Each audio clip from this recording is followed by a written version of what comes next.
Good morning, dear students. We're going to start with the grammar part right now, section 1 of your grammar textbooks. All right, so we'll start with chapter 1. This is mostly a revision of all the grammar topics that you have done earlier, so just pay attention.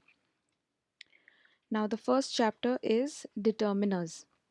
Now, they specify the range of reference of a noun, that is, how to determine a phrase as a definite phrase or an indefinite phrase. Definite, where you use examples like the, this, may, all right, where you are showing something that is definite. Indefinite, where there is not much clarity, not much details, or some, much, or limiting it to some other way through negation, that is, no. Now, in your books, there are 5 different types of determiners mentioned. However, here there is one more that is added as ordinals. Okay, very easy to understand. Articles, there are 3 types of articles: a, an, and the. From here, the is the definite or clear article. Okay, you are defining it like the umbrella. Give me the umbrella, you know that it has to be only that one particular type. But could you pass me a book? It could be any book, so it's indefinite. All right, so a and an come under indefinite articles. Next you have is possessive articles, possessive determiners. Here, possessive means to show that it has ownership, possessed by someone. Okay, this is my book or this is my sister. You're talking about possessing something. Okay, we've already done this in I think in one of our poems. Okay, so please go through that. Demonstratives, here you have to demonstrate something. Okay, look at these books or look at that snake. Okay, you are showing or giving direction to something, so it's demonstrating. Numerals and ordinals are quite similar to one another. It deals with numbers. Okay, there are 2 children in the class, or maybe this boy has come first in the race. Okay, so here you have numerals and ordinals. Quantifiers, of course, with the word itself tells you quantity, how much, many, few, some. Okay, next we come to verbs. Now, of course, verbs are what? Nothing but action words. All right, running, jumping, skipping, all these are verbs. Verbs again are classified into different classes. You have lexical verbs and you have auxiliary verbs. Lexical verbs are your main verbs.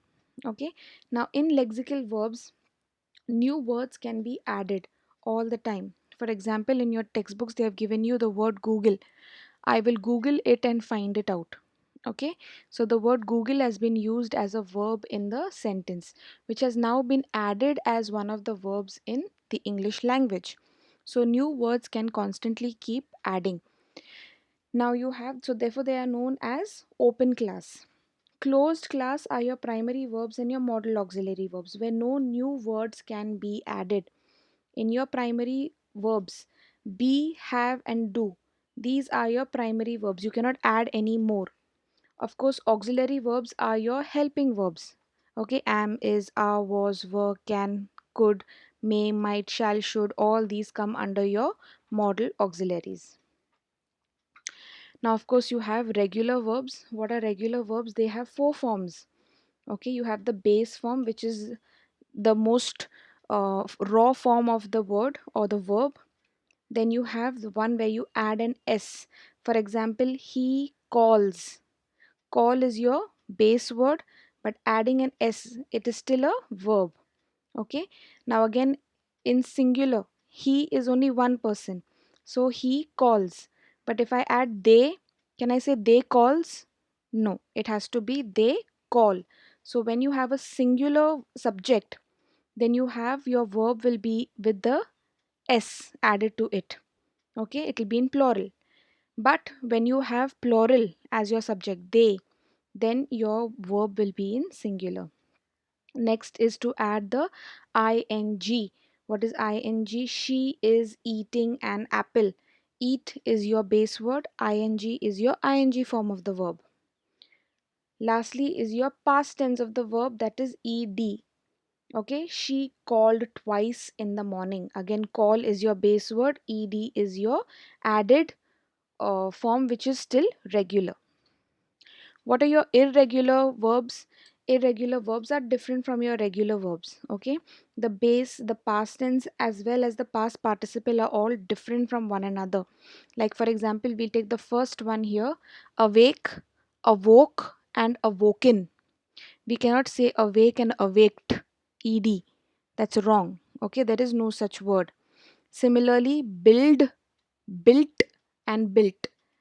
Blown, sorry, blow, blew, and blown. See how it is changing. However, when you say about call, you have called and calling. Okay, so you're just adding at the back, but here the entire word is different, therefore they are irregular verbs. Next, you have tenses. Of course, this you've already done in your past classes, but we'll go through it once more. Of course, there are only three main tenses: your past, present, and future. Then again, you have simple past, simple present, and simple future. Then you have perfect past, perfect present, and perfect future. Then you have continuous past, continuous present, continuous future, and you have perfect continuous of all three tenses. Okay, I want you to go through this table. She worked is your simple past, she works is your present, and she will work, which shows future. Continuous will be ing. Okay, adding the ing form of the verb along with your modal auxiliary, that is your helping verb. She was working, she is, because it's in the present, she is working, and in the future it will be she will be working. Okay, when you have to change it to perfect tense, you have to use have, has, or had. Okay, the minute you use this in your sentence, it is turned into the perfect tense of the sentence. So you have she had worked, she has worked, and she will have worked. Did you understand? And perfect continuous, of course, she had been working, she has been working, and she will have been working. Okay, next we come to subject verb agreement. Now this actually is not much to teach, because you just need to understand that the subject and the verb have a very close relationship. Okay, the subject and the verb must agree, they must match, only then will you say that you are grammatically correct when you speak. Okay, nouns ending with an s are plural, while verbs ending with an s are singular. Okay, now just read the examples that I've given you here. A can of lima beans sits on the shelf. A can, which tells you only one. Okay, but sits, the part that s has been added, means that when the subject is singular, okay, you can have, it has to match with the subject, the verb that you are using. Okay, a can of lima beans sit on the shelf, you cannot say that, it sits. The verb sits agrees with the subject can and not with beans. All right, now this same word as a noun and a verb, we have already done this in our lesson. I think it is from chapter number 2, the Swiss family. Okay, I think it is on page number 10 in your Balbharti textbooks. We have already done this, where a word can be used as a noun and a verb in two separate sentences based on how it is used.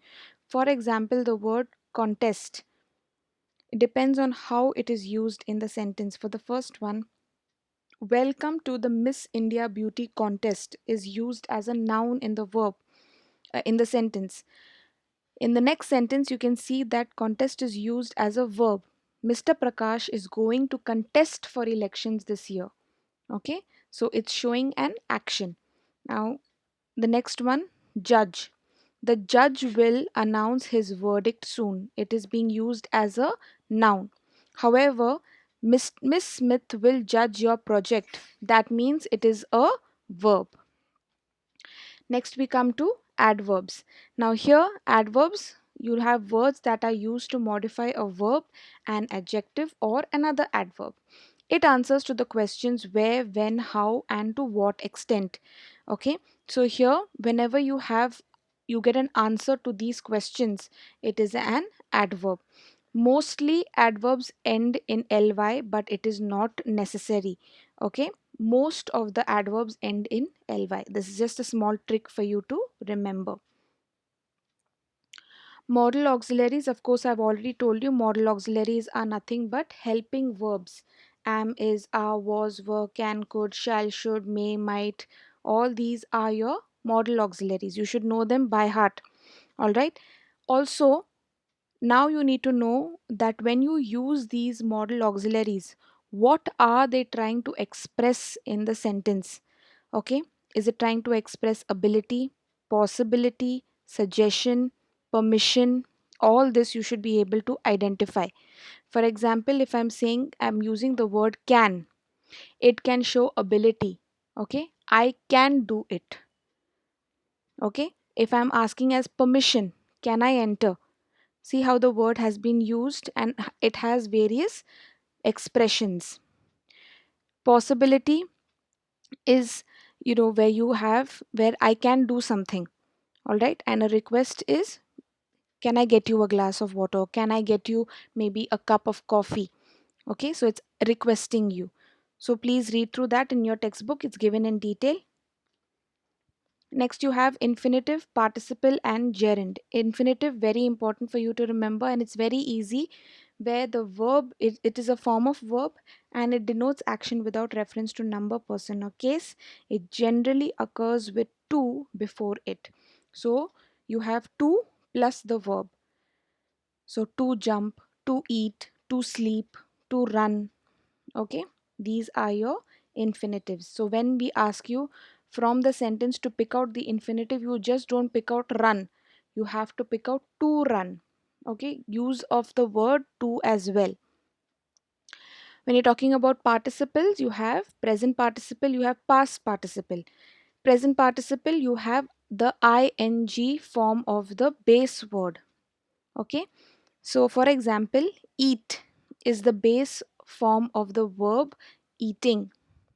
Okay, next you have the ed, that is the past participle. Okay, so have you looked? Look is your base word, is your base verb, and ed has been added, so it becomes the past participle. A gerund is nothing but a verb that is acting as a noun. For example, in the sentence given here, swimming is a very healthy exercise. We know that swimming is an action, so it is a verb. But when you ask the question what and you get an answer, then it is a noun. For example, if I ask the question, what is a very healthy exercise? I'm getting the answer as swimming. Therefore, it is acting as a noun in the sentence, although it is a verb. Therefore, they are known as gerunds. Okay. I think another example that is given to you is jogging. Okay, jogging is very good for your health. So like that, you a verb that is being used as a noun in a sentence is known as a gerund. This is very easy class, framing questions. Okay, all your WH words that you know, when, where, why, who, whom, what, which, whose, all these are your WH words, which when you use in a sentence, it turns into a question. Okay, now these are for your when you want to find out more detail. But if you have only a yes or no question, then you use your modal auxiliaries. For example, here, do you like the movie? Yes, I do. See how the auxiliary is being repeated. Phrases, of course, phrases is a small group of words that stand together as a unit. They are part of a sentence. Okay, they are not the whole sentence and they make very little sense by themselves. Okay, so it is only part of the sentence and not the whole sentence itself. And it makes very little sense. If you're reading it, it doesn't make complete sense to you. For example, the sun rises in the east. In the east is your phrase. Humpty Dumpty sat on a wall. She wore a hat with blue trimming. So, all these are your phrases. Apart from that, got through, passed away, all of these also are your phrases. Next, all of you all have already done this in your previous classes, I'm sure. Voice, that is active and passive voice. What do you say is an active voice is when the subject is active. For example, the most easiest example is the cat ate the rat. Here, the subject is the cat, which shows that the cat is doing or is active in the sentence. Therefore, your sentence is in active voice. But if I ask you to translate it into passive voice, you will say that the rat was eaten by the cat. Okay? So here you need to make sure. I've given you few examples here. Tom painted the entire house. The entire house was painted by Tom. Okay, so here you have to follow the pattern which is there. So you need to first figure out and identify what voice it is in, and then transfer or change it into the other voice. So if it's in active, change it to passive. If it is in passive, change it to active. In your textbooks, they have given you a lot of tables to follow. For example, when you speak about changing the voice, all right, the boy closed the door. This is which voice it will be in active voice, because the boy is the subject. And if you had to change it to passive voice, the door was closed by the boy. So see the addition of the auxiliary, modal auxiliary, as well as the past tense. Reported speech is nothing but your indirect speech. What is your direct speech? Direct speech is nothing but the words that are actually spoken by someone. Therefore, you have quotation marks. Okay, he said, comma, open quotation marks, I am sick, close quotation marks. This will be in your direct speech. If I ask you to change it to reported speech, that means indirect speech, you will say that he said that he was sick. Did you hear? Now, here I've given you few examples here. She said, I can swim. Okay. See the change that has taken place. It is in the past tense. When you report something back to someone else, it is always in the past tense because it has already taken place. Okay. For example, now here, she said she could swim. See how can has turned to could. Therefore, your modal auxiliaries play a very important role here. Okay. Okay, the last topic we come to is punctuations. Now, this you all have been doing right up from primary classes, so you all should be well versed in these. However, as a revision, you know what a capital letter is. You have to start every sentence with a capital letter. Okay, when you're writing names of persons, place, organizations, institutions, you have to mention the capital letter. All right, even when you have abbreviations, like if I tell you APJ Abdul Kalam, A dot P dot J, then all those are capital letters. You cannot write it in small letters. Of course, you have your full stop. All of you all already know that this is placed at the end of a sentence. Okay. Next, you have question mark. Obviously, after asking a question, what is your name? You have to add a question mark. Exclamation mark when you have a strong, sudden emotion that you express. All right, for example, alas or ouch or hooray. Okay, you have to put your exclamation mark.